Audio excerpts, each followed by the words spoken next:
ابو طالب اور حضرت عبداللہ آپس میں بھائی ہیں، تو اس لحاظ سے اگر دیکھا جائے تو ام بیضا جو حضرت عثمان کی نانی اماں ہیں وہ حضرت علی المرتضیٰ کی پھوپھی لگتی ہیں، اور پھر ان کی آگے بیٹی ہے، ان کے بیٹے حضرت عثمان غنی، تو اس لحاظ سے حضرت علی کے بھی حضرت عثمان بھانجے لگتے ہیں اور نبی کے بھی بھانجے لگتے ہیں۔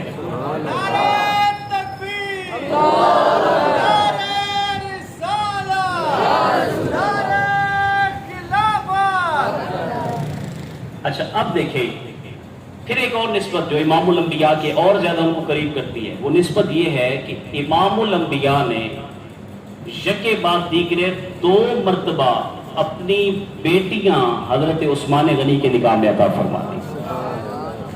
تو ایک مرتبہ فرزندی ہوتی ہے، پھر دوسری مرتبہ فرزندی ہوتی ہے، اور یہ حضرت عثمان غنی کا جو منفرد اعزاز ہے، آپ تاریخ کو اٹھا کر دیکھ لیں، جناب حضرت آدم علیہ السلام سے لے کر امام الانبیاء تک جتنے نبی آئے، تمام انبیاء کی تواریخ کو اٹھا کر پڑھیے، کوئی ایک شخص بھی روئے زمین پر ایسا خوش قسمت نہیں آیا کہ جس کے گھر میں نبی کی 2 بیٹیاں ہوں۔ کتنی؟ 2 بیٹیاں، حضرت آدم سے لے کر امام الانبیاء تک تمام انبیاء کے ادوار کو دیکھیں، تمام انبیاء کے اصحاب کو دیکھیں، تمام انبیاء کی امتوں کو دیکھیں، کسی شخص کو بھی یہ مقام نہیں ملا کہ اس کے گھر میں نبی کی 2 شہزادیاں ہوں۔ تو اس لیے آپ کو کہا جاتا ہے ذوالنورین، یعنی 2 نوروں والے، یعنی 2 نبی کی شہزادیوں والے۔ راج باج کے بولے ذرا سبحان اللہ۔ اب آپ دیکھیں کتنی نسبتیں ہو گئیں؟ چوتھی نسبت، جو سب سے بڑی نسبت میں سمجھتا ہوں، وہ نسبت ہے ایمان کی۔ کس کی نسبت ہے؟ ایمان کی۔ امام الانبیاء نے جب اعلان نبوت فرمایا تو سب سے پہلے جو لوگ مسلمان ہوئے سابقون الاولون، انہیں قرآن فرماتا ہے، تو سابقون الاولون کے اندر شمار ہوتا ہے حضرت عثمان غنی رضی اللہ تعالیٰ۔ تو اب دیکھیے ایک اور نسبت، قبلہ شاہ صاحب تشریف فرما ہے، تو ایک اور نسبت میں گنوا دوں، بڑی خوبصورت نسبت، کہ حضرت امام حسن اور حضرت امام حسین، ان دونوں حسنین کریمین کے حضرت عثمان خالو لگتے ہیں۔ یہ نسبت ہے حسنین کریمین کی، یعنی حسنین کریمین کی جو خالہ جان ہیں ان کے گھر والے ہیں حضرت عثمان بن عفان رضی اللہ تعالی عنہ، چونکہ شہزادی کونین سیدہ طیبہ طاہرہ عابدہ زاہدہ سیدہ خاتون جنت حضرت فاطمہ الزہرا سلام اللہ علیہا، ان کی سگی بہنیں ہیں حضرت رقیہ اور حضرت ام کلثوم، تو یہ دونوں حضرت عثمان کے نکاح میں تھی۔ پہلے ایک بیٹی امام الانبیاء نے دی، تو پھر وہ جو ہے نا بیمار ہوئی اور اللہ کو پیاری ہو گئی، پھر دوسری بیٹی اللہ تعالیٰ نے حکم فرمایا اور امام الانبیاء نے اپنی دوسری شہزادی بھی حضرت عثمان کے نکاح میں دے دی۔ تو اس لحاظ سے وہ حسنین کریمین کی خالائیں لگتی تھیں، اور حضرت عثمان حضرت امام حسین کے اور حضرت امام حسن کے خالو لگتے ہیں رشتے کے اندر۔ سمجھ آ گئی آپ کو اہل بیت کے ساتھ رشتہ کتنا ہے، کتنا کنیکٹڈ ہے آپس میں۔ اور اگلی بات آپ سنیں، حضرت علی المرتضیٰ شیر خدا کرم اللہ تعالی وجہہ الکریم نے سب سے پہلے ان کو یہ لقب ذوالنورین جو عطا فرمایا نا، ذوالنورین ہم کہتے ہیں، ذوالنورین کسے کہتے ہیں؟ 2 نوروں والے کو۔ بولیے کس کو کہتے ہیں؟ 2۔ اچھا 2 نور والا کیوں کہتے ہیں بچوں؟ ہاں ماشاءاللہ، چونکہ آپ کے نکاح میں 2 شہزادیاں ہیں، امام الانبیاء کی 2 بیٹیاں آپ کے گھر میں آئیں، تو اس لیے کہتے ہیں ذوالنورین، یہ حضرت عثمان غنی کی شان ہے۔ تو اب ذرا آپ اندازہ لگائیں کہ حضرت علی المرتضیٰ شیر خدا نے یہ لقب آپ کو عطا فرمایا، اور وہ کس طرح عطا فرمایا کہ حضرت علی المرتضیٰ شیر خدا کرم اللہ تعالی وجہہ الکریم، اب یہ کنز العمال کی حدیث میرے سامنے ہے کہ امام الانبیاء کے پاک غلام حضرت عثمان غنی تشریف لا رہے ہیں اور ادھر سے علی آ رہے ہیں۔ اللہ اکبر! اب منظر کیسا ہوگا؟ ایک سمت عمر، ایک سمت عثمان، ایک سمت ابو بکر، ایک سمت علی۔ شاعر کہتا ہے ان جگمگ جگمگ تاروں میں مہتاب کا عالم کیا ہو۔ جب حضور کے پیارے پیارے صحابہ امام الانبیاء کے ارد گرد جب جھرمٹ بنا کر بیٹھتے ہوں گے تو بتائیے امام الانبیاء جو 14ویں کے چاند بھی شرما جائے حضور کا حسن دیکھ کے، تو پھر بتائیے حضور کا حسن کتنا چھلکتا ہوگا جب ایسے ایسے اصحاب ارد گرد بیٹھے ہوں گے۔ تو ایک طرف حضرت عثمان غنی آ رہے ہیں، ادھر سے حضرت علی جا رہے ہیں، اب آمنے سامنے ملاقات ہوتی ہے۔ اس وقت حضرت علی المرتضیٰ شیر خدا کرم اللہ تعالی وجہ الکریم فرماتے ہیں ذالک امرؤ یدعا فی الملأ الاعلی ذو النورین، فرماتے ہیں یہ عثمان وہ خوش نصیب ہے کہ جس کو آسمان والے فرشتے، ملأ الاعلی والی مخلوق، آسمانی مخلوق جس کو 2 نوروں والے کے نام سے یاد کرتی ہے۔ یہ جو ذو النورین ہے یہ اللہ کے فرشتے ان کو بلاتے ہیں، اور ملأ الاعلی جو اوپر والی مخلوق ہے، عظیم المرتبت جو مخلوق ہے، وہ حضرت عثمان کو ملأ الاعلی کی مخلوق ذو النورین کے نام سے یاد کرتی ہے۔ اور یہ کس نے ہمیں بتایا؟ حضرت علی المرتضیٰ نے بتایا ہے۔ اب دیکھیں بات یہ ہوتی ہے کہ آج کل جو دین ہے وہ جذبات زیادہ غالب آ جاتے ہیں قرآن و حدیث پر، اور ہم اپنے ذہن کے مطابق ایک دین کی اختراع نکال لیتے ہیں۔ سمجھ رہے بات کو؟ اب میرے مائنڈ پرسیپشن میں ایک بات آ رہی کہ یہ ایسے ہونا چاہیے، میں کہوں گا بھئی یہی دین ہے۔ آپ کے ذہن میں کوئی اور بات ہے، آپ کہیں گے دین یہ ہے، حالانکہ ایسی بات نہیں ہے۔ دین وہی ہے جو قرآن و حدیث ہے۔ بات سمجھ رہے ہیں کہ نہیں سمجھ رہے؟ اس میں اپنا کوئی ذاتی خیال اس میں شامل نہیں ہے، ذاتی توہم، مائنڈ پرسیپشن اس میں شامل نہیں ہے۔ اس میں جو اللہ کی رضا ہے، جو قرآن ہے، جو نبی کا فرمان ہے، وہی حجت ہے اور وہی ہمارے لیے دین ہے۔ محبت سے فرمائے سبحان اللہ۔ تو حضرت علی المرتضیٰ کی اور حضرت عثمان غنی رضی اللہ تعالیٰ عنہ آپ کی آپس میں ایسی محبت ہے کہ خدا کی قسم اس کی مثالیں لوگ دیا کرتے تھے۔ ایسی کوئی بات نہیں کہ اہل بیت کی یا اصحاب کی آپس میں کوئی بات جو ہے نا وہ اچھی نہیں تھی، ایسی بات ہرگز نہیں ہے۔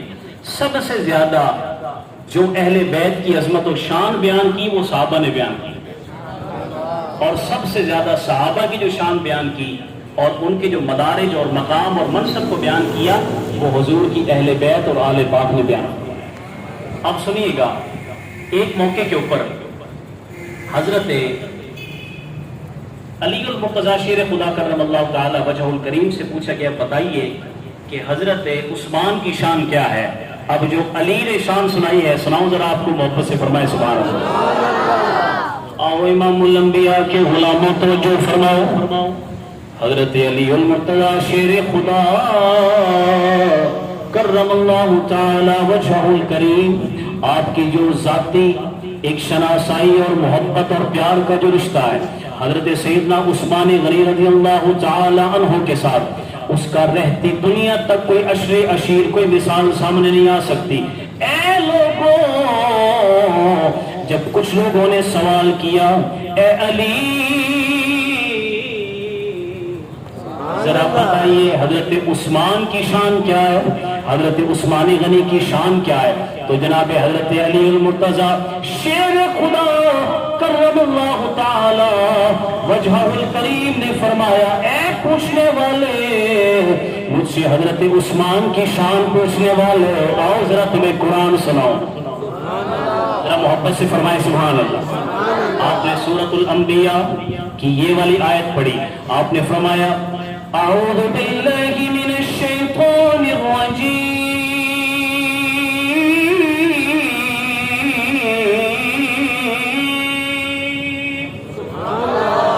بسم اللہ الرحمن الرحیم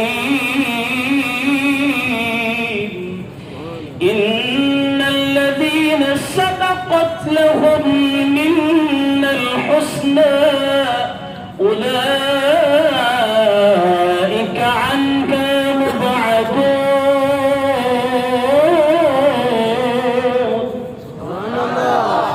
فرمایا اے پوچھنے والے، اللہ کریم نے سورۃ الانبیاء قرآن حکمت کے اندر جو تعریف فرمائی ہے صحابہ کی اور جو شان بیان فرمائی، اللہ کریم نے اعلان فرمایا وہ لوگ جو نیکیوں کے اندر سب سے آگے نکل جاتے ہیں اور وہ لوگ ہیں جن کو جہنم سے دور کر دیا گیا ہے، اولئک عنہا مبعدون، فرمایا یہ وہی لوگ ہیں کہ دور میں سب سے آگے نکل گئے اور جن کو اللہ کریم نے جہنم سے دور فرما دیا ہے، حضرت علی المرتضیٰ نے یہ آیت پڑھنے کے بعد اعلان فرمایا.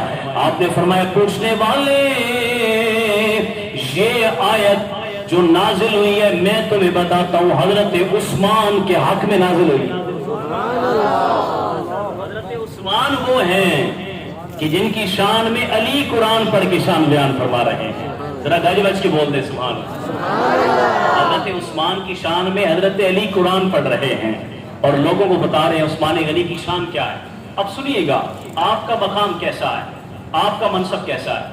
پوری زندگی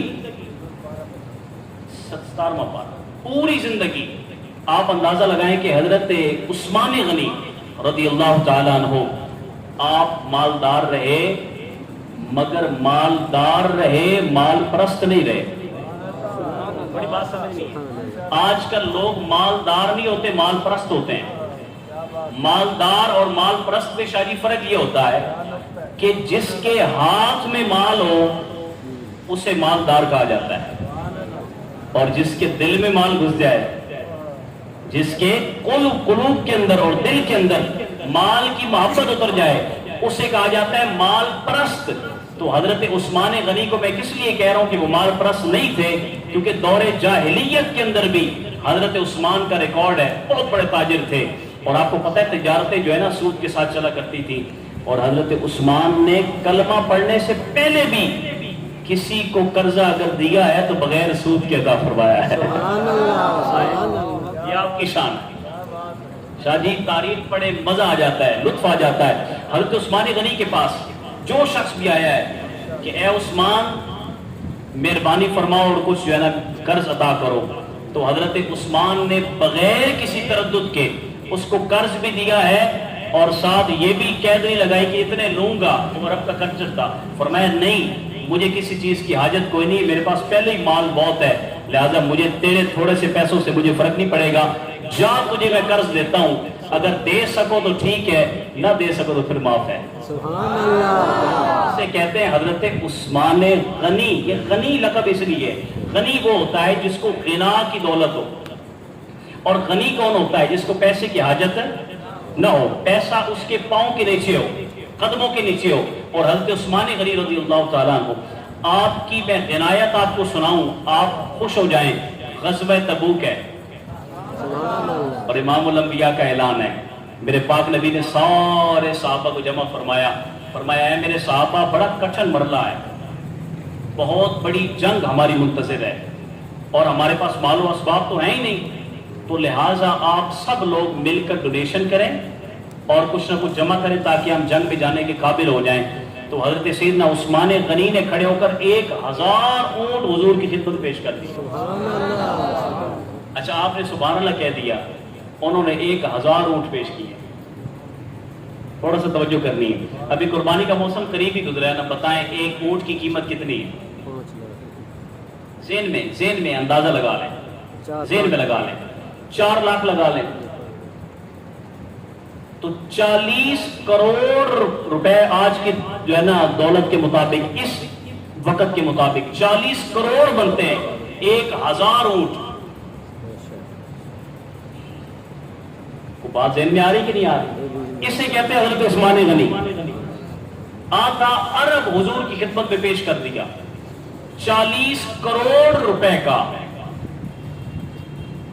1000 اونٹ مالیت کا سامان حضور کی خدمت میں پیش کر دیا. اور صرف 1000 اونٹ پیش نہیں کیے، عرض کرتے یا رسول اللہ 1000 اونٹ بھی دیتا ہوں، پھر ان کو چلانے والے شاہ سوار بھی تو چاہیے. یا رسول اللہ 1000 غلام بھی میری طرف سے قبول فرمائے. اللہ اکبر اللہ اکبر. پھر تیسری مرتبہ امام الانبیاء نے اعلان فرمایا اور کوئی ہے کھڑا ہونے والا؟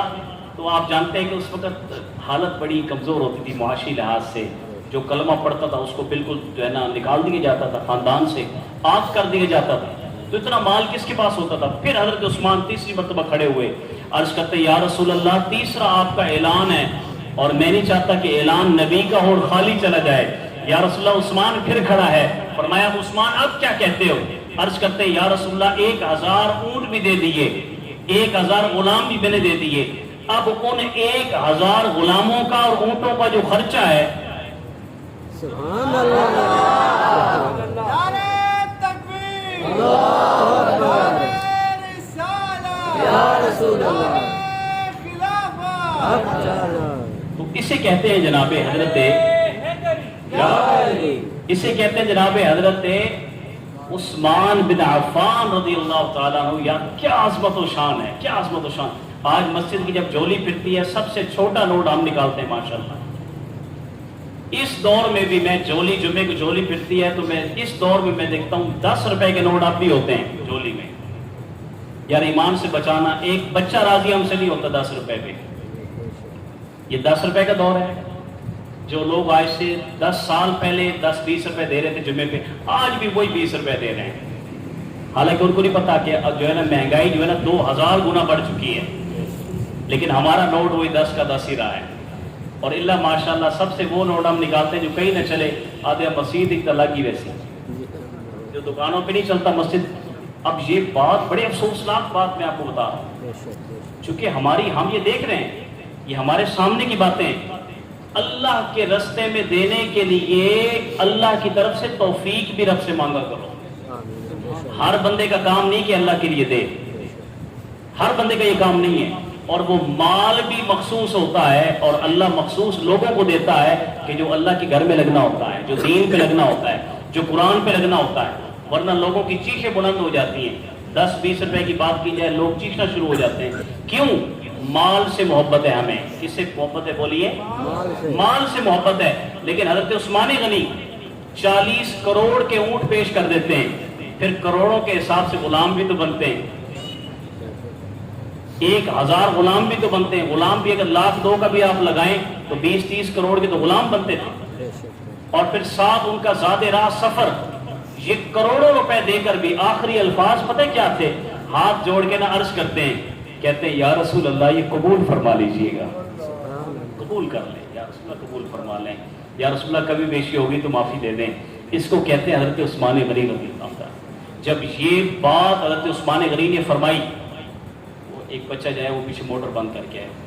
جب یہ بات حضرت عثمان غنی رضی اللہ تعالیٰ، جب آپ نے یہ بات عرض کی نا امام الانبیاء کے آگے کہ یا رسول اللہ یہ سب کچھ میں دینے کو تیار ہوں اور سب کچھ کا اعلان کر دیا، تو امام الانبیاء اپنے ممبر سے نیچے اترے.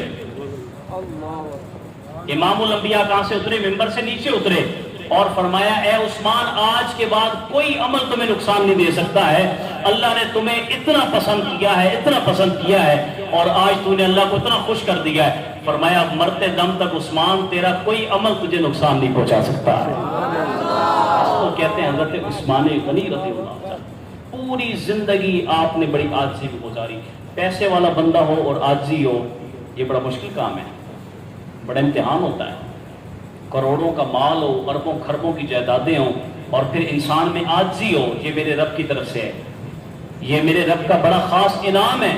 ورنہ تھوڑا سے مال و دولت آ جائے تو انسان کے پاؤں زمین پر نہیں لگتے. لیکن حضرت عثمان غنی آپ اتنے مٹے ہوئے تھے، اتنے حلیم الطبع تھے، اتنے حلیم الطبع تھے کہ کسی فقیر نے اگر ایک روڈ کے اوپر گلی میں روک لیا ہے تو آپ رک کر فقیر کی بات سن رہے ہیں. اسے کہتے ہیں حضرت سیدنا عثمان غنی رضی اللہ تعالیٰ عنہ. اور جب دیکھیں کہ حضرت عثمان غنی رضی اللہ تعالیٰ عنہ، آپ کو اللہ نے حسن اتنا عطا فرمایا، اور آپ کا جو ایک خوش لباسی کا جو پہلو تھا بڑا واضح ہے. سب سے خوبصورت لباس حضرت عثمان غنی کا ہوتا تھا، سب سے خوبصورت. اور حسن و جمال میں بھی اتنے خوبصورت تھے کہ امام الانبیاء نے اپنی شہزادی حضرت رقیہ سے فرمایا رضی اللہ تعالیٰ عنہ، ان سے امام الانبیاء نے فرمایا حضرت ابراہیم میرے جد امجد، اور فرمایا میں خود محمد الرسول اللہ صلی اللہ تعالی علیہ وآلہ وسلم، فرمایا ہم دونوں سے اگر کوئی روئے زمین میں سب سے زیادہ مشابہت رکھتا ہے تو فرمایا حسن کے لحاظ سے وہ عثمان غنی ہیں. سبحان اللہ. اتنے حسین و جمیل آپ رہا کرتے تھے، صاف ستھرے رہا کرتے تھے. اور سب سے بڑی بات جو میں نوجوانوں کو بتانا چاہتا ہوں، حیا کے تاجدار تھے. پوری زندگی شادی کے بلا کبھی کسی غیر محرم کی طرف آنکھ اٹھا کر نہیں دیکھا. اس کو کہا جاتا ہے حضرت عثمان غنی رضی اللہ عنہ. اور آپ کی احتیاط کا عالم یہ ہے کہ آپ نے کبھی تنہائی میں بھی اپنی سطر کو نہیں دیکھا. یہ عثمان غنی کی حیا کا عالم تھا. آپ اتنا حیا فرماتے تھے، اتنا حیا فرماتے تھے کہ ایک مرتبہ ایسے ہوا کہ امام الانبیاء صلی اللہ تعالی علیہ وسلم اپنے گھر کے اندر تشریف فرما تھے.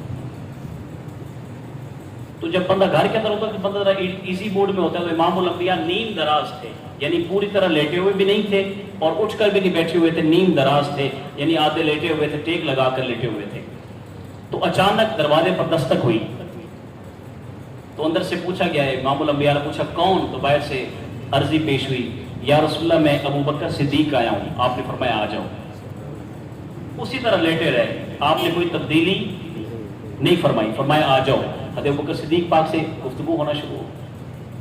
تھوڑی دیر بعد دستک ہوتی ہے. پھر پوچھا کون ہے؟ من دخل باب، دروازہ کس نے کھٹکھٹایا ہے؟ تو باہر سے جواب آتا ہے، یا رسول اللہ میں عمر ہوں. فرمایا عمر آ جاؤ.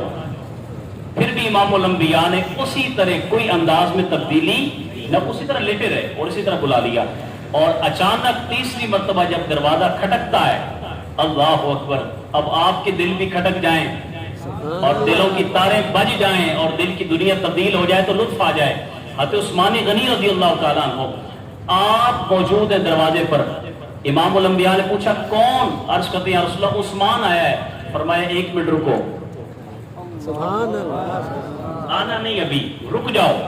تو حضرت عثمان غنی کو روک لیا گیا. امام الانبیاء اٹھ کر بیٹھ گئے اور آپ نے اپنے لباس کو بالکل ایسے سیدھا فرمایا اور جتنا پہلے شان و شوکت والا تھا اور زیادہ اس کو مزین کیا لباس کو. امام الانبیاء کے لباس سے بڑھ کر اور کیا ہو سکتا ہے؟ ہائے ہائے، کائنات کی خوبصورتیاں امام الانبیاء کے لباس پہ قربان ہو جائیں. امام الانبیاء نے اپنے لباس کو بالکل اور زیادہ مزین کیا اور بالکل سیدھا کر کے، بالکل جو ہے نا آستینے نیچے کر کے آپ نے فرمایا اب آ جاؤ. جناب عثمان غنی داخل ہوئے اور بات چیت شروع ہو گئی. جب سارے اٹھے نا تو سیدہ پاک نے ایک سوال کر لیا، یا رسول اللہ ایک بات ہے، ذرا آپ اس کی وضاحت فرمائیں. بولیں. عرض کر دیا رسول اللہ حضرت ابوبکر صدیق پاک آئے تو آپ اسی طرح لیٹے رہے، بات چیت کی. حضرت عمر پاک آئے تو آپ لیٹے رہے اسی طرح. اور جب حضرت عثمان کی باری آئی تو آپ نے اتنا اہتمام کیا، اٹھ کر لباس کو ایسے اہتمام کے ساتھ کیا اور خود اٹھ کر بیٹھے اور آپ نے اپنے بالکل آستینیں نیچے فرمائی اور تب گفتگو فرمائی.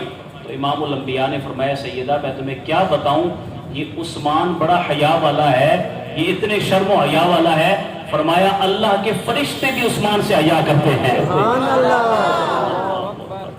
اللہ کے بولیے فرشتے بھی اس سے حیا کرتے ہیں. فرماتے ہیں پھر میں اس شخص سے حیا کیوں نہ کروں کہ جس سے اللہ کے فرشتے بھی حیا کرتے ہیں. یہ حضرت عثمان غنی کے حیا کا عالم ہے. تو آج حضرت عثمان غنی کے جو یاد کے اندر ہم سب بیٹھے ہوئے ہیں تو ہم سب کو کم از کم سیرت عثمان کو اپنانا چاہیے. بولیے انشاءاللہ اپنائیں گے کہ نہیں اپنائیں گے؟ شرم و حیا پیدا کریں، اپنی نظر میں شرم و حیا پیدا کریں. میں آپ کو ایک بات سناؤں، آپ حیران ہو جائیں گے. امام اعظم ابو حنیفہ رحمۃ اللہ تعالیٰ علیہ آپ فرماتے ہیں یہ ہو ہی نہیں سکتا ہے کہ کوئی شخص کسی کی عزت پر بری نظر ڈالے اور اس کی اپنی عزت بری نظر سے محفوظ رہ جائے. فرمایا ایسا کبھی نہیں ہو سکتا ہے. اور آپ کا مشہور فرمان ہے، کاش ہم سمجھ جائیں. آپ فرماتے ہیں کسی کی ماں، بہن، بیٹی کو بری نظر سے مت دیکھو تاکہ تمہاری اپنی ماں، بہن اور بیٹیاں لوگوں کی بری نظر سے بچ سکیں. جیسا کرو گے ویسا بنو. اور دنیا نے یہ چشم فلک نے دیکھے مناظر، یہ دل خراش مناظر دیکھے گئے. کبھی بھی وہ شخص کہ جو لوگوں کی عزتوں پر نظر ڈالتا ہے اور بد نگاہی پر جو ہے نا وہ بندہ اترا ہوا ہے اور بد نگاہ بندہ ہے. فرمایا بد نگاہی کرنے والا انسان کبھی بھی بری نظروں سے نہیں بچ سکتا. اللہ تعالیٰ اس کے گھر سے اس کا بدلہ لیتا ہے. تو میرے بھائیوں اس لیے میرا رب وہ ہے فَمَن يَعْمَلْ مِثْقَالَ ذَرَّةٍ خَيْرًا يَرَهُ وَمَن يَعْمَلْ مِثْقَالَ ذَرَّةٍ شَرًّا يَرَهُ. ایک مثقال کے ذرے کے برابر اگر نیکی کی ہے اس کا اجر بھی آپ کے سامنے ہوگا، اور اگر ایک مثقال کے ذرے کے برابر بھی آپ نے کسی کے ساتھ زیادتی کی وہ بھی اس کا اجر بھی آپ کے سامنے آئے گا. تو اس لیے ہمیشہ اللہ سے ڈرتے رہنا چاہیے. سیرت عثمان سن کر سیرت عثمان اپنانے کی کوشش کریں. اور آپ دیکھیں کہتے عثمان غنی رضی اللہ تعالیٰ عنہ آپ کی عظمت و شان کیا ہے. آؤ ذرا امام الانبیاء کی حدیث سناؤں, کہیں محبت سے سبحان اللہ. سبحان اللہ. امام الانبیاء نے اعلان فرمایا اے میرے صحابہ, فرمایا میرا عثمان یہ وہ عظمت و شان والا میرا صحابی ہے, اللہ کریم نے اس کو وہ عزت اور عظمت اور رفعتیں عطا فرمائی ہیں. فرمایا لِكُلِّ نَبِيٍّ رَفِيقٌ وَرَفِيقِي یعنی فِي الْجَنَّةِ عثمان. فرمایا ہر نبی کا جنت میں ایک ساتھی ہوگا. آئے ہائے, ہر نبی کا جنت میں ایک ساتھی ہوگا, رفیق ہوگا. فرمایا اور میرا رفیق میرا عثمان ہوگا. یار ہم کیوں نہ عظمت و شان بیان کریں. یہ وہ حضرت عثمان ہیں کہ جن کو اللہ نے دنیا میں بھی صحابیت عطا فرمائی ہے اور جنت میں آخرت میں بھی حضور کی صحابیت سے. یہ کتنا بڑا مقام و مرتبہ ہے. اور پھر آپ دیکھیں صحابہ کتنے ہیں, 1.25 لاکھ صحابہ ہیں کم و بیش. تمام صحابہ افضل والا ہیں, تمام صحابہ واجب التعظیم ہیں, تمام صحابہ واجب الاحترام ہیں. ایسا ہے کہ نہیں ہے؟ اس بات کو ذہن میں رکھیں. عقیدہ پیش کرتا ہوں, تھوڑا سا اپنی بات کو سمجھنا ہے. کتنے صحابہ ہیں بولیے؟ شاباش, کتنے؟ اور تمام صحابہ کیا ہیں؟ عظمت و شان والے ہیں, محترم ہیں, مکرم ہیں. تمام کی عزت کرنا ہم سب پر لازم ہے. اور اگر ہم ایک بھی صحابی کے بارے میں اگر ہم شک میں مبتلا ہو جائیں کہ ان کی شان میں کمی کریں تو یقیناً ہمارا عقیدہ خراب ہے. سارے صحابہ عظمت و شان والے ہیں. اب ذرا سنیں, کیا سارے صحابہ مرتبے میں برابر ہیں؟ برابر نہیں ہیں. اللہ کریم نے ہر کسی کو الگ شان عطا فرمائی, ہر کسی کو الگ مقام عطا فرمایا, الگ مرتبہ عطا فرمایا. اب 1.25 لاکھ صحابہ میں 1,500 صحابہ, کتنے صحابہ بولیے؟ ترتیب آپ نے ذہن میں رکھ لینی تاکہ پوری زندگی آپ کو یاد رہے کہ صحابہ کی شان اور عظمت کیا ہے. ٹوٹل صحابہ 1.25 لاکھ, سارے عزت والے, مگر ان سب میں 1,500 یعنی 1,500 صحابہ وہ کہ جنہوں نے حدیبیہ کے مقام پر بیت رضوان میں حضور علیہ الصلوۃ والسلام کے ہاتھ میں اپنا ہاتھ دیا.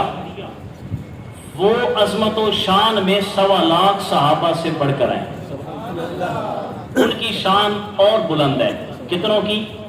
1,500, 1,500 صحابہ. پھر ان میں سے بدری صحابہ جنہوں نے بدر کی جنگ لڑی, 313 عظمت و شان والے صحابہ. فرمایا ان 1,500 میں سے پھر 313 جو صحابہ ہیں ان کی شان زیادہ ہے. اور پھر ان 313 میں سے جو اور عظمت و شان والے, اللہ آپ کو عزت عطا فرمائے, جو اور عزت و شان والے ہیں وہ عشرہ مبشرہ ہوتے ہیں. کیا ہوتے ہیں؟ کتنے ہوتے ہیں؟ عشرہ کہتے ہیں 10 کو بچوں. کسے کہتے ہیں؟ مبشرہ کس کو کہتے ہیں؟ جس کو بشارت دی گئی. اب یہ واقعہ ایسے ہوا کہ امام الانبیاء ایک مجلس میں بیٹھے ہوئے ہیں اور امام الانبیاء نے ایک جگہ پر بیٹھ کر نام لیے 10 صحابہ کے. کتنے صحابہ کے نام لیے؟ 10 صحابہ کے. فرمایا ابو بکر فی الجنہ, عمر فی الجنہ, عثمان فی الجنہ, علی فی الجنہ, طلحہ فی الجنہ, زبیر فی الجنہ. یہ آپ نے 10 صحابہ کے نام لیے اور 10 صحابہ کو کہا جاتا ہے عشرہ مبشرہ. فرمایا ان 313 بدر والے صحابیوں میں سے جو 10 وہ صحابی جن کو اللہ کے نبی نے دنیا میں جنت کی ٹکٹ عطا فرمائی, دنیا کے اندر جنت کی ٹکٹ عطا ہوگی.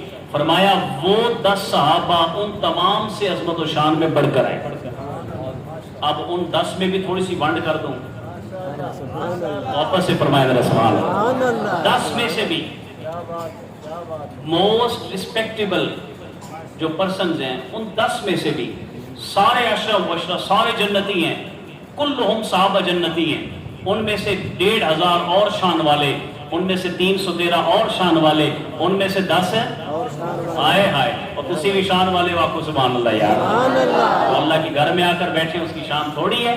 نماز پڑھ کے باوضو بیٹھے ہیں, اللہ کا ذکر سن رہے ہیں, اللہ کے نبی کا صحابہ کا ذکر سن رہے ہیں. سنیے 10 زیادہ شان والے پھر ان 10 میں سے بھی خلفائے راشدین سبحان اللہ حضرت ابوبکر صدیق، حضرت عمر فاروق، حضرت عثمان غنی، حیدر کرار مولا کائنات، یہ 4 ایسے صحابہ ہیں کہ جن کی عزت اور تکریم اور شان اور رفعت اور مقام اور منزلت اور منصب تمام صحابہ سے بڑھ کر ہے، سبحان اللہ اور ان 4 میں جو تیسرے نمبر پر ہیں وہ حضرت عثمان ہیں۔ جنتی جنتی جنتی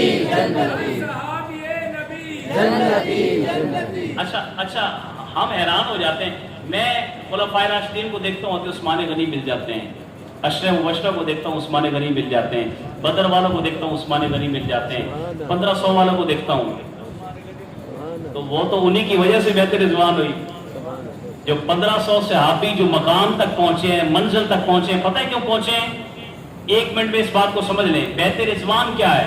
جو میں نے آیت پڑھی، ان الذین یبایعونک انما یبایعون اللہ ید اللہ فوق ایدیہم، حضرت عثمان کی وجہ سے ان 1500 صحابہ کو 1.25 لاکھ میں عزت ملی ہے، تو جس کی وجہ سے 1500 صحابہ عزت والے ہو جائیں، وہ خود صحابی کتنی عزت والا ہوگا۔ سبحان اللہ سبحان اللہ اب وہ بات ایسے ہوئی کہ مدینہ شریف سے جب ہجرت ہو گئی تھی، مدینہ شریف سے مکہ شریف گئے، امام الانبیاء کا ارادہ تھا کہ ہم جا کر عمرہ کریں گے، تو امام الانبیاء جب نکلے نا، 1500 صحابہ چل پڑے، یا رسول اللہ مجھے بھی لے جائیں، مجھے بھی، آئے ہائے کیسا منظر ہو گیا، نبیوں کے امام چلے ہوں۔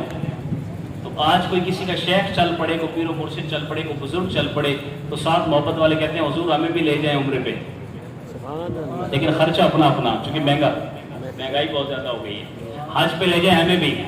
بات سمجھ میں آ رہی کہ نہیں آ رہی؟ تو امام الانبیاء جب نکلے ہوں گے تو پھر بتائیں کہ پھر کیسا ایک جلوس نکلا ہوگا، 1500 صحابہ کھڑے ہو گئے، یا رسول اللہ ہمیں بھی ساتھ لے جائیں، ہمیں بھی لے جائیں، فرمایا چلو۔ تو 1500 صحابہ چل پڑے، جب بالکل مدینہ شریف سے پیچھے پہنچے نا، مقام بیعت رضوان کے مقام پر پہنچے، تو وہاں پر امام الانبیاء نے حضرت عثمان کو اپنا سفیر بنایا۔ کس کو بنایا؟ حضرت عثمان کو، کہ آپ جائیں اور جا کر مکے والے کافروں کو کہیں کہ ہمیں آنے دیں مکے میں، ہم لڑنے کے لیے نہیں آ رہے، جنگ کے لیے نہیں آ رہے، ہم نے صرف آ کر یہاں پر عمرہ کرنا ہے، کعبے کے بوسے دینے ہیں، حجر اسود کے بوسے دینے ہیں، صفا مروہ کی پہاڑیوں پر دوڑ لگانی ہے، اور آ کر یہاں پر عمرہ کرنا ہے، عمرہ کر کے واپس چلے جائیں گے، لہٰذا ہمیں آپ بالکل راستے میں رکاوٹ نہ ڈالیں۔ تو حضرت عثمان کو کافروں نے روک لیا وہاں پر۔ تو جب کافروں نے وہاں پر روک لیا اور آپ کو آنے میں دیر ہو گئی، شام پڑ گئی، تو امام الانبیاء جلال میں آئے۔ کس میں آئے؟ جب رحمت للعالمین جلال میں آتے ہوں گے تو پھر منظر کیسا ہوگا، جو پوری کائنات کے لیے رحمت ہے، لیکن حضرت عثمان کے حق میں جب بات آئی نا حضرت عثمان کے بارے میں، تو امام الانبیاء جلال میں آ گئی، محبت کا عالم ہے، فرمایا میرا عثمان واپس کیوں نہیں آیا؟ فرمایا دیر ہو گئی ہے، دیر ہو گئی، عثمان کو آ جانا چاہیے تھا۔ جیسے کوئی اولاد لیٹ ہو جائے تو سگے ماں باپ پریشان ہو جاتے ہیں نا کہ بچہ کیوں نہیں آیا۔ تو یاد رکھو حضرت عثمان وہ ہیں کہ جن کے لیے نبی پریشان ہو جاتے ہیں، مغموم ہو جاتے ہیں، اور نبی پاک جلال میں آ جاتے ہیں۔ امام الانبیاء، فخر الانبیاء، آپ کھڑے ہوتے ہیں، آپ فرماتے ہیں اے میرے صحابہ سنو، عثمان ابھی تک واپس نہیں آئے، اور لگتا ہے کہیں سے خبر ملتی ہے کہ شاید ایسا نہ ہو کہ ان کو انہوں نے شہید کر دیا ہو کافروں نے، یا ان کو کوئی نقصان پہنچا دیا ہو، لہٰذا آپ سب میرے پاس آؤ اور ہم بیعت کرتے ہیں، میرے ہاتھ پر بیعت کرو کہ ہم حضرت عثمان کا بدلہ لے کر یہاں سے واپس جائیں گے۔ معمولی بات ہے، آئے عمرہ کرنے کے لیے ہیں، کون سی تلواریں ساتھ میں گئی اور کون سی زریں ساتھ لے کر آئیں؟ ایک بندہ عمرے کے لیے جائے وہ احرام پہن کر جاتا ہے یا جو ہے نا بندوق لے کے جاتا ہے؟ بولیے، بولے تو صحیح، احرام پہن کے جاتا ہے۔ امام الانبیاء اور 1500 صحابہ موجود ہیں، عمرے کی نیت سے آئے ہوئے ہیں، لیکن جب دیکھا نا تو عثمان پلٹ کر واپس نہیں آئے، تو امام الانبیاء کی محبت کا عالم یہ تھا، فرمایا عثمان کا بدلہ لیے بغیر ایک قدم ہم پیچھے نہیں ہٹیں گے جب تک حضرت عثمان کی خبر نہیں آ جاتی، میرے ہاتھ پر بیعت۔ اب وہ منظر دیکھنا، امام الانبیاء نے اپنا بایاں ہاتھ ایسے کیا، فرمایا اس پر بیعت کرتے گئے، بیعت ہوتی گئی، ایک ہاتھ اس کے اوپر دوسرا تیسرا، تو 1500 صحابہ نے امام الانبیاء کے ہاتھ پر بیعت فرمائی۔ کس معاملے میں؟ کہ ہم حضرت عثمان کا بدل لیں گے، اتنا پیار ہے امام الانبیاء کا حضرت عثمان سے۔ لیکن جب سب صحابہ نے ہاتھ رکھ دیے نا، تو امام الانبیاء نے اپنا ایک ہاتھ سب سے اوپر رکھا اور فرمایا ہذہ ید عثمان، فرمایا یہ جو میرا ہاتھ ہے یہ آج میرا نہیں ہے، یہ میرے عثمان کی طرف سے میں ہاتھ رکھ رہا ہوں۔ سبحان اللہ، امام الانبیاء نے اپنے ہاتھ کو حضرت عثمان کا ہاتھ فرمایا۔ اور پھر جب اللہ نے یہ منظر دیکھا، پہلے دیکھو کہ نبی اپنے ہاتھ کو حضرت عثمان کا ہاتھ کہہ رہے ہیں، فرمایا اس کی طرف سے بیعت کر رہا ہوں۔ تو جب اللہ نے یہ منظر دیکھا تو اللہ نے قرآن نازل فرمایا، سبحان اللہ، فرمایا ید اللہ فوق ایدیہم، فرمایا یہ چشم فلک جو منظر دیکھ رہے ہیں نا اور دنیا والے دیکھ رہے ہیں کہ جو ہاتھ سب سے اوپر ہے ید اللہ، فرمایا یہ نبی کا ہاتھ نہیں ہے، یہ تو اللہ کا ہاتھ ہے۔ سبحان اللہ، تو گویا حضرت عثمان کا ہاتھ وہ ہے کہ جس کو نبی پاک اپنا ہاتھ فرمائے اور نبی پاک کے ہاتھ کو اللہ اپنا ہاتھ فرمائے، تو گویا عثمان کا ہاتھ سبحان اللہ، میرے رب کا ہاتھ، فرمایا ید اللہ فوق ایدیہم، فرمایا اے صحابہ، نبی کے صحابہ سنو، جو سب سے اوپر والا ہاتھ ہے، فوق، جو سب سے اوپر ہے، فوق ایدیہم، ان تمام ہاتھوں سے جو سب سے اوپر والا ہاتھ ہے وہ نبی کا ہاتھ نہیں ہے، عثمان کا نہیں ہے، وہ تو رب کا ہاتھ ہے۔ تو جس کی بیعت پر رب کا ہاتھ ہو اوپر، یعنی رب کی طرف سے سرپرستی ہو اور میرے رب کا جس کے پیچھے سایہ ہو، رحمت ہو، برکت ہو، رب کی طاقت ہو پیچھے، اس کو کہتے ہیں حضرت عثمان۔ یہ وہ بیعت رضوان ہے۔ بیعت رضوان میں دیکھیں تو حضرت عثمان کا ہاتھ نظر آتا ہے، 313 صحابہ کو دیکھیں حضرت عثمان نظر آتے ہیں، عشرہ مبشرہ کو دیکھیں حضرت عثمان نظر آتے ہیں، اور خلفائے راشدین کو دیکھیں حضرت عثمان نظر آتے ہیں۔ اور حضرت عثمان کی شان یہ ہے کہ آپ اتنا نشاور کرتے تھے، جب اسلام قبول کر لیا پھر تو اور زیادہ آپ کا دل نرم ہو گیا، اور زیادہ سخاوت پہ آ گئے۔ مدینہ شریف آئے، پینے کو پانی نہیں ہے، اور ایک یہودی ہے اس نے کنواں رکھا ہوا ہے۔ اب اندازہ لگائیں، یہ میں ایک مثال کے طور پر آپ کو بتا رہا ہوں، ایک گلاس پانی کا لینے کے لیے مسلمان جاتے تھے اور ادھر سے یہودی بھی اس کنویں سے پانی لینے کے لیے جاتے تھے۔ اب اندازہ لگانا، ایک پانی کا گلاس، یہ میں آپ کو صرف مثال کے طور پر بتا رہا ہوں، ایک پانی کا گلاس یہودی کے لیے 1 دینار کا، یا ایک مشکیزہ پانی 1 دینار، لیکن مسلمان جائے تو 2 دینار۔ ظلم تھا کہ نہیں تھا؟ مسلمانوں کو پانی پینے کے لیے پیسے دینے پڑتے تھے اور ڈبل پیسے وہ لیتا تھا بدبخت وہ یہودی، 2 گنا مال لے کر مسلمانوں کو پانی، اور پانی بھی کم دینا اور پیسے بھی ڈبل لینے، یہ اس یہودی کی عادت تھی۔ تو جب یہ تکلیف امام الانبیاء تک پہنچی نا، امام الانبیاء کو جب خبریں ہوئی یا رسول اللہ یہ مسائل ہیں، امام الانبیاء تو ویسے ہی اپنی امت کے لیے مغموم ہو جایا کرتے تھے اور راتوں کو آنسو بہایا کرتے تھے۔ تو جب یہ تکلیف دیکھی تو امام الانبیاء جو ہے نا مسجد نبی میں کھڑے ہوتے ہیں اور عرض فرماتے ہیں، صحابہ سامنے عرض گزار ہوتے ہیں، رسول اللہ فرمائیں، آپ فرماتے ہیں سنو اے میرے صحابہ، آپ میں سے کون ایسا شخص ہے جو جنت خریدنا چاہتا ہے؟ سبحان اللہ، تھوڑا سا بات پہ غور کرنا ہے، کون ایسا شخص ہے آپ سب میں سے کہ جو جنت خریدنا چاہتا ہو؟ عرض کی کہ یا رسول اللہ جنت ملے گی کیسے؟ جنت کی قیمت تو بہت زیادہ ہے، ہم کہاں دے سکتے ہیں؟ فرمایا تم دے سکتے ہو جنت کی قیمت، اگر کوئی دینا چاہے تو میں تمہیں دنیا کے اندر قیمت بتاتا ہوں۔ یا رسول اللہ قیمت کیا ہے؟ فرمایا مدینے کے اندر پانی کی کمی ہے اور مسلمانوں کو پانی کی ضرورت ہے، ایک کنواں ہے یہودی کا اور وہ مسلمانوں کو ڈبل پیسوں سے دیتا ہے، تنگ بھی کرتا ہے، باتیں بھی سناتا ہے، پانی بھی تھوڑا دیتا ہے، باتیں بھی بہت کرتا ہے، پیسے بھی زیادہ لیتا ہے۔ تو فرمایا کون ہے جو یہ کنواں خرید کر مسلمانوں کے لیے وقف کر دے اور مجھ محمد الرسول اللہ سے جنت کی ضمانت لے جا رہے ہیں؟ سبحان اللہ، اس وقت جانتے ہیں کون کھڑے ہوئے تو عثمان نہیں کھڑے ہوئے۔ یا رسول اللہ حکم آپ نے فرما دیا ہے اور عمل دیکھیے گا آپ کا غلام کیسے کرتا ہے۔ سبحان آپ فوراً جاتے ہیں اور یہودی سے ڈبل ٹرپل اس نے پیسے مانگے. پہلی بات ہے وہ دینے کو تیار نہیں تھا, اس نے کہا میں کیوں دوں, لیکن جب آپ نے اصرار کیا تو اس نے کہا جی ان کے پاس تو مال زیادہ ہے, اس نے ڈبل ٹرپل ریٹ مانگا. تو عثمان غنی نے اس کے مانگے ہوئے میں سے بھی اس کو ڈبل دے کر فرمایا یہ پکڑ پیسے.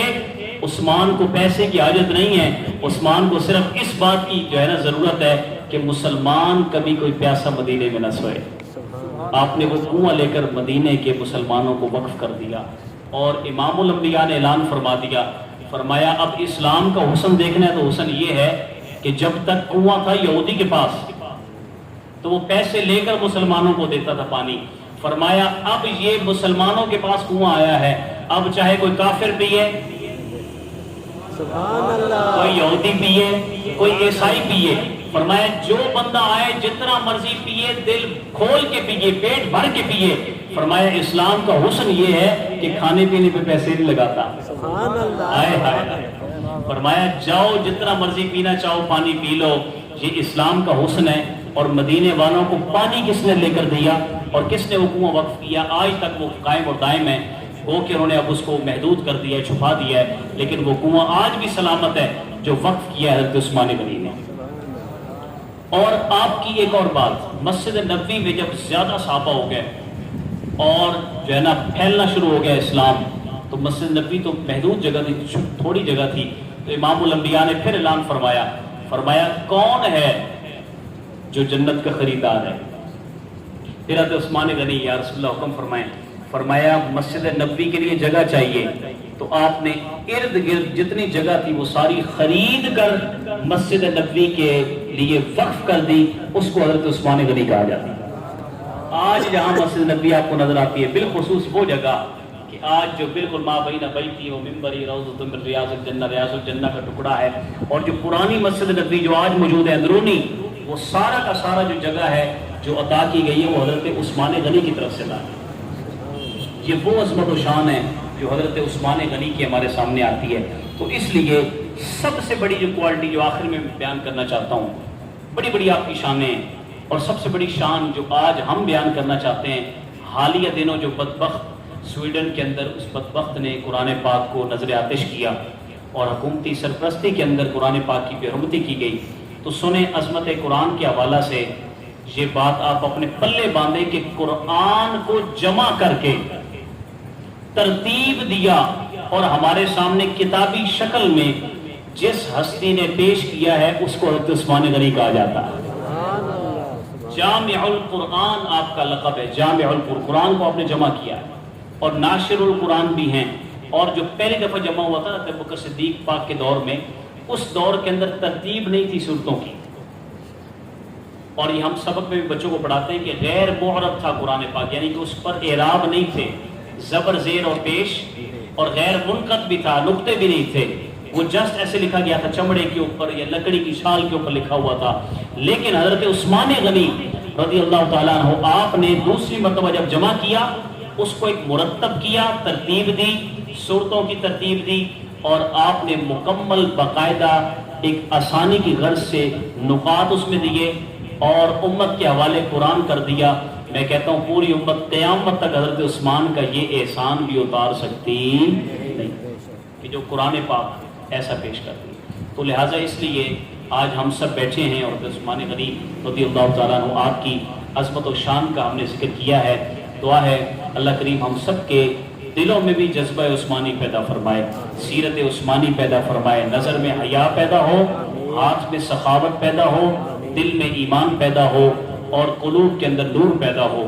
اللہ کریم ہم سب کو سمجھنے کی توفیق عطا فرمائے. آخری بات جو مجھے بڑی پیاری لگی وہ آپ کو سنانا چاہتا ہوں. عثمان غنی جو ہیں ان کی شان ایسی ہے, عظمت و شان ایسی ہے, اگلے سال پھر پتہ نہیں موقع زندگی دیتی ہے کہ نہیں دیتی ہے. تو عثمان غنی رضی اللہ تعالیٰ عنہ, شام سے ایک بندہ تاجر آیا, شام سے, اور وہ مقروض ہو چکا تھا مسلمان, شام کا تھا, مقروض ہو چکا تھا. تو حضرت ابوبکر صدیق کا دور تھا, ان کے جو ہے نا دروازے پر آیا تو اس نے آ کر دستک دی. تو امیر المومنین باہر نکلتے ہیں. اب بات بڑی مزے والی ہے. امیر المومنین باہر نکلتے ہیں تو وہ جو شام کا تاجر ہے جو مقروض ہو چکا تھا, قرضے کے نیچے آ چکا تھا, اس نے آ کر عرض کی امیر المومنین میں شام سے آیا ہوں اور آپ تو ویسے ہی بڑے امیر ہیں, امیر المومنین بھی ہیں اور مال و دولت میں بھی آپ بڑے امیر ہیں, چونکہ آپ سب کے نگران ہیں, سربراہ ہیں, تو لہٰذا مجھے کچھ مہربانی فرمائیں, کچھ پیسے دیں, 3000 دینار مجھے چاہیے کہ جو مجھ پر قرض ہے یہ آپ مجھے دیں اور مجھ پر احسان کریں. تو سیدنا ابوبکر صدیق پاک کی آنکھوں میں آنسو آ گئے. آپ نے فرمایا بھی 1 منٹ ٹھہرو. آپ اندر جاتے ہیں اور آپ نے پردہ کروایا اور آپ نے فرمایا اب میرے بھائی اندر آؤ. آپ لے کر اندر گئے تو اس شخص کی آنکھیں پھٹی کی پھٹی رہ گئیں کہ حضرت ابوبکر صدیق جو امیر المومنین ہیں ان کے گھر میں چارپائی تک موجود نہیں. فرمایا تم ہم سے مانگتے ہو, میں تمہیں بتاؤں 3 دن سے اناج ہمارے گھر میں نہیں پکا, میں کھجوروں سے گزارا کر رہا ہوں اور 3 دن سے میں فاقوں پر ہوں, لیکن میں اللہ پر راضی ہوں, صابر اور شاکر ہوں. یہ صرف ظاہری تمہیں وضاحت نظر آتی ہے کہ میں امیر المومنین ہوں. ان کے گھر میں کھجور کی بنی ہوئی چھالوں سے وہ چٹائیاں موجود تھیں, چارپائی تک موجود نہیں ہیں. فرمایا میرے گھر میں تو یہ مال ہے, اگر کچھ لینا چاہتے ہو تمہارے کام کا ہے تو یہ لے لو. تو وہ بھی بڑا شرمندہ ہوا. اس نے کہا کہ میرا مسئلہ کیسے حل ہوگا؟ فرمایا ایک ہی بندہ ہے مدینے میں, اس کو مدینے والے عثمان کہا کرتے ہیں. چلے جاؤ عثمان, چلے جاؤ عثمان کے پاس. وہاں سے اٹھتے ہیں, عثمان غنی کے دربار پہ آتے ہیں.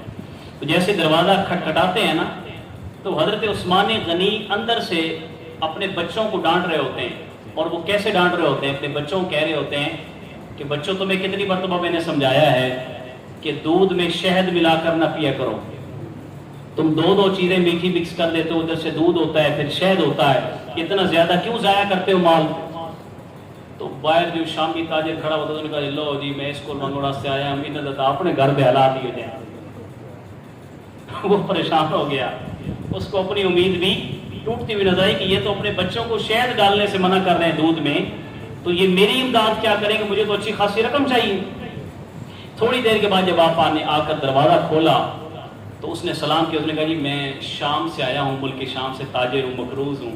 آپ نے وعلیکم السلام جواب دے کر جو پہلی بات فرمائی, فرمایا بھائی اللہ کے لیے مجھے معاف کر دینا, میں بچوں کو ایک بات سمجھا رہا تھا, آتے ہوئے میں تھوڑا سا لیٹ ہو گیا ہوں تو تمہیں انتظار کرنا پڑے, مجھے معاف کر دو. بڑے لوگ ہیں, بڑی باتیں ہیں. جتنا بڑا بندہ ہوگا اس کا ظرف اتنا بڑا ہوگا. انسان دولت سے بڑا نہیں ہوتا, انسان اپنے اخلاق اور ظرف سے بڑا ہوتا ہے. کہ عثمان غنی اگر صرف مالدار ہوتے تو ان کا تذکرہ آج نہ ہو رہا ہوتا مسجد میں, لیکن وہ ایسے مالدار تھے جن کو اللہ نے ظرف وہ عطا فرمایا تھا کہ کائنات کی کائنات اللہ کے نام پر لٹانے کو تیار تھے. آپ نے فرمایا مجھے معاف کرنا بھی دیری ہو گئی, ان سے تھوڑی سی اس کی معافی ہو جائے. اس نے کہا نہیں جی نہیں, اتنا تو ہو جاتا ہے. آپ نے اس کو اپنے گھر بٹھایا.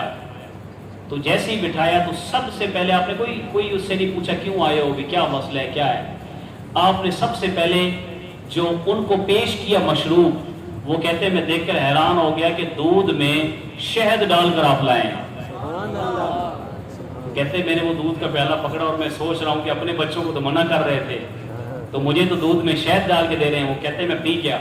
تھوڑی دیر بعد اندر جاتے ہیں, اندر سے کھجوروں کو بنا ہوا ایک سویٹ ڈش, ایک حلوہ ہوتا تھا کھجوروں کا بنا ہوا, بڑا خاص تھا, وہ لے کر آ گئے.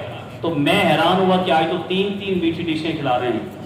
ان کو 2 میٹھی چیزیں مکس کرنے سے منع کر رہے تھے بچوں کو, مجھے یہ بھی کھلا رہے ہیں. تو جب وہ کھا کر فارغ ہوئے نا تو آپ نے پوچھا ہاں بھائی کیسے آئے ہو؟ اس نے کہا کہ میں شام سے آیا ہوں, مقروض ہوں, مجھے قرضہ چاہیے. آپ نے فرمایا بس, یہ نہیں پوچھا کتنا قرضہ چاہیے. آپ نے فرمایا غلام کو آواز دی, غلام آیا. تو آپ نے فرمایا ایک اونٹ جو ہے نا وہ دینار سے بھرو اور اس کے حوالے کرو. ایک اونٹ کو لادا گیا دیناروں سے. اسے کہتے ہیں عثمان غنی کہ جنہوں نے اللہ کے لیے اتنا کچھ لٹایا. فرمایا گیا لاؤ اونٹ اور اس کو دیناروں درہم سے بھرپور کرو, پھر اس پر کچھ کپڑے بھی رکھے اس کے جو ہے نا گھر والوں کے لیے, کھانے پینے کا سامان بھی رکھا. فرمایا یہ جاؤ لے جاؤ, اور پھر واپسی کا میں کوئی تقاضا نہیں کرتا, یہ سارا مال میں اللہ کے راستے میں وقف کر رہا ہوں اور تمہیں معاف کر رہا ہوں. آپ یہ دیکھ کر حیران ہو گئے کہ 3000 دینار مانگنے آیا تھا وہ شام کا تاجر. جب انہوں نے دیکھا تو 7000 دینار اس پر لادے ہوئے. اور اس نے کہا کہ حضور یہ سواری کا کیا ہوگا، سواری واپس کون لائے گا؟ آپ نے فرمایا جب تم جا رہے ہو تو سواری بھی تمہارے حوالے ہے، سبحان اللہ، سواری بھی لے جاؤ، مال بھی لے جاؤ، کپڑے بھی لے جاؤ، کھانا پینا بھی لے جاؤ، بس ایک بات ہے کہ مرتے دم تک دین پر قائم رہنا اور میرے خاتمہ بالایمان کے لیے دعا کرتے رہنا۔ سبحان اللہ، یہ تو عثمان غنی کا ایمان ہے کہ آپ اتنے نیک ہو کر، عشرہ مبشرہ ہو کر بھی اپنے خاتمے بالایمان کے لیے دعا کروا رہے ہیں۔ اور آج ہم 5 نمازیں پڑھ کے، آدھی ادھوری نمازیں ہم پڑھ کے، تو ہم یہ دعوے کرتے ہیں کہ ہم جناب بہت بڑے اللہ کے ولی ہیں۔ ایسی بات ہرگز نہیں ہونی چاہیے۔ جتنا انسان عاجزی میں ہوتا ہے، جتنا انسان جھکا ہوا ہوتا ہے، اتنا ہی اللہ کریم اور زیادہ برکتیں نصیب فرماتا ہے۔ ایک مرتبہ سورۃ الفاتحہ تمام پڑھ لیں اور 3 مرتبہ کل شریف پڑھ لیں تاکہ ہم دعا کر لیں، اور اس کے بعد انشاءاللہ آپ کا لنگر